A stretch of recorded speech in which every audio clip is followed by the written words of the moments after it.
Guys, welcome back to the channel and welcome to another video. This is gonna be What If Deku Was Saitama's Son, Part 3. Now play the intro. I played it innocent, a feel of discontent. I'm finally facing it all, fearless.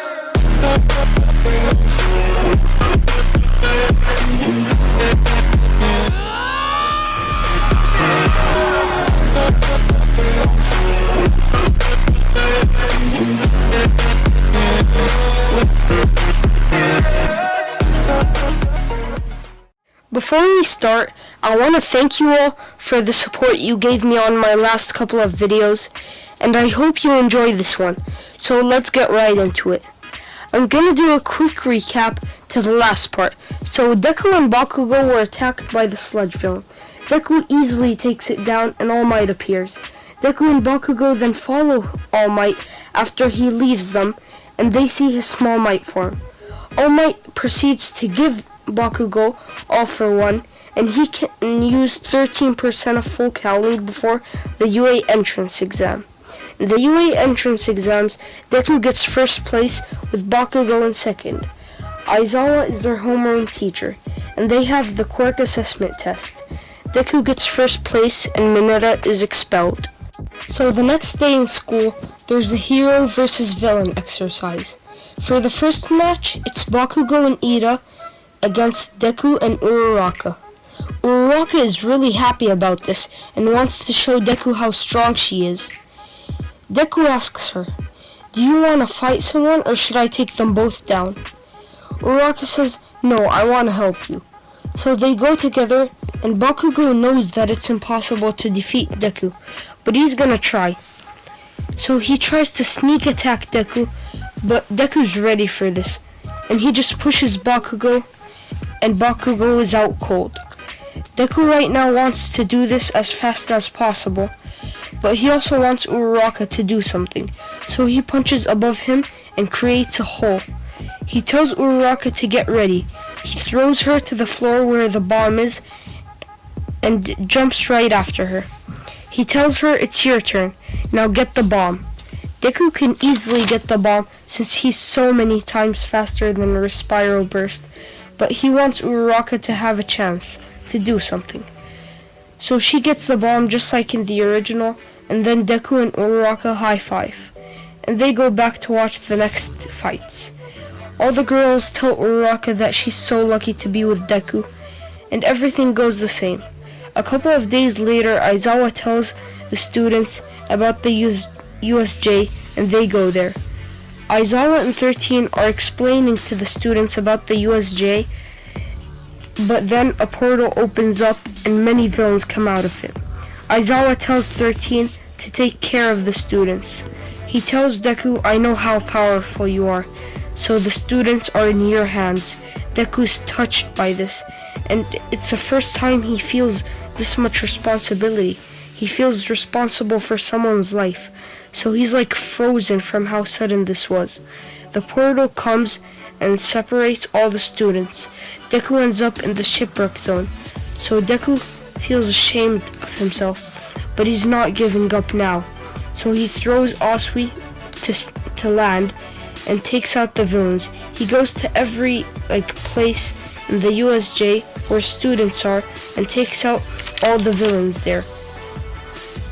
After gathering up all the students, which it didn't take long thanks to his speed and strength, Deku arrives just as 13 is about to get sucked into her own black hole.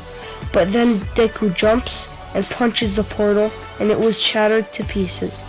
Shigaraki sees this and commands the Nomu to attack the kid, which is Deku, while he takes care of Aizawa. Deku charges at the Nomu and flicks his finger, and the Nomu is now on the ground with a giant hole in its stomach. Shigaraki sees this and is enraged. He tries to attack Deku, but suddenly a black rap gate sucks him up. They don't know who this is, but this is one of One For All's quirks. This quirk is shown when All Might fights him. Deku is annoyed because he couldn't get the villain that hurt Aizawa's elbow. He noticed that something was strange though. All the villains were trying to get to where Uraraka was, and he remembered that time when the robot was trying to pick her up. He reports this to the principal, and he also tells the principal the gnome was probably stronger than All Might. The principal decides to tell Deku that they noticed many weird things happening around Ochaku. And a few days ago, there was a kidnapping attempt. Luckily, there was heroes nearby, and they were able to save her. The principal asks Deku, "Can you keep an eye on her?" Deku says sure, and the next day, they go to class, and Aizawa then enters the room, and everybody settles down, and he tells them about the UA Sports Festival, and how they can show their powers to all the pros out there. Some heroes already know about Deku, but no one really knows where he is and his whereabouts, and some people even think the video is fake. So Deku wants to show the world how strong he really is. He's really pumped up for this. At the end of the day, all the other classes go to class 1A since they pose the biggest threat. They wanna check them out to see how strong they are. When they come, Deku just tells them to get lost. None of them listen, so he just asks his classmates, do the classmates want him to get rid of the other students? Most of his classmates tell him, yeah, get rid of them. So he just pushes them away until all his classmates pass through the door. Then Uraraka and him go home. Uraraka is curious about Deku's strength, but he's hesitant to tell her. But he tells her anyways. The next day is the UA Sports Festival. They're about to begin the first round. President Mike says go, and as they are about to start, Deku jumps right to the finish line. President Mike says go, and he goes crazy. He asks Aizawa, "He's in your class, right? That kid? What an amazing quirk he has. Is it super jump? 'Cause that was amazing." Aizawa tells President Mike he's quirkless. President Mike is quiet for a moment, and then he goes crazy. "What? How is that possible? He jumped and made a giant hole in the ground and blew all the students away. How did he do that?" All the pros are shocked that Deku's quirkless. Bakugo and Uraraka are the first to react because Deku warned them. So Deku gets first place by a mile. And Bakugo gets second place by a lot since he has 15% of full cowling. By the way, I forgot to say this, but Bakugo goes to Deku's house every day to train. So Deku and Bakugo are best friends. Okay, so next is the cavalry battle. The teams are the same as in the original because Bakugo wants people to see him. Because if he's on Deku's team, people will only look at Deku. This time, it's Team Uraraka, not Team Deku. Deku just stays still and everybody goes for him. He easily dodges them, and Bakugo tries going for him, but then Monoma, the copy quirk kid, starts annoying him, so he just attacks Monoma. The copy quirk kid copies Bakugo's quirk, but Bakugo then uses full cowling, and his explosions are boosted.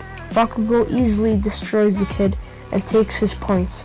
When they're finished, time runs out. Same teams passed like in the original, and now it's the final round.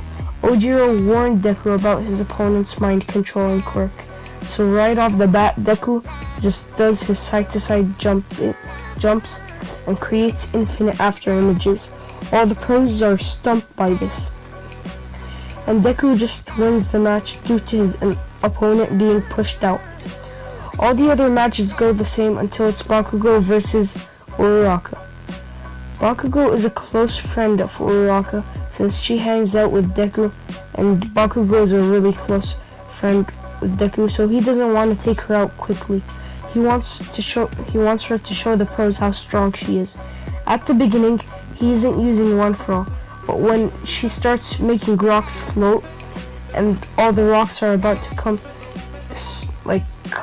down on him, he uses One For All to amp his explosions. All the rocks are absolutely destroyed. This time, after winning, Bakugo helps Uraraka up and takes her to Recovery Girl. Everybody starts cheering for Bakugo, and Uraraka, because even though Uraraka lost, she did amazing and Bakugo had good sportsmanship. Next, it's Deku versus Todoroki. Todoroki tells Deku that he's gonna beat him only using his ice side. Todoroki tells Deku this while doubting himself, since he saw how strong Deku is. Deku gives him like the talk no jutsu and the speech about how everyone is using all their power and he's just using half. Then Todoroki uses his fire side, but Deku just flicks his finger and there's a giant explosion. Deku's just standing there with his finger flicked and Todoroki is unconscious and out of bounds. And now it's Bakugo versus Kirishima. The match goes almost the same, except the match ends really quickly because Bakugo's explosions are enhanced by One For All. By the way, I'm only telling you Bakugo and Deku's matches because they're the only ones that are getting affected. Okay, so now it's Deku versus Ida. Ida thinks his only chance of winning is by using her Spiral Burst, so he activates it from the start. Deku easily dodges this, and then when another kick comes at Deku, he just catches Ida's foot and tosses it out of bounds. Bakugo easily wins his fight against Tokuyami, just like in the original. Now it's Bakugo versus Deku. Bakugo decides to go all out from the beginning, so he shoots a giant explosion, bigger than the one that destroyed all the rocks in his fight against Uraraka. Deku is unscathed by this and tells Bakugo, "Throw a stronger one. Show people who you really are." He says this and Bakugo throws an explosion so strong that it blows away many of the people watching, but the pros are barely able to catch them. Everybody looks at Deku to see what happened, but there's a giant smoke screen. They think he's dead, but he jumps out of the smoke to Bakugo's direction, who's falling to the ground unconscious because of how much energy he used. Deku runs and catches Bakugo before he hits the ground. When the smoke clears, everybody goes crazy, clapping and screaming and whistling, knowing that these two are going to become the greatest heroes the world has ever seen. So the winner of the sports festival is Deku.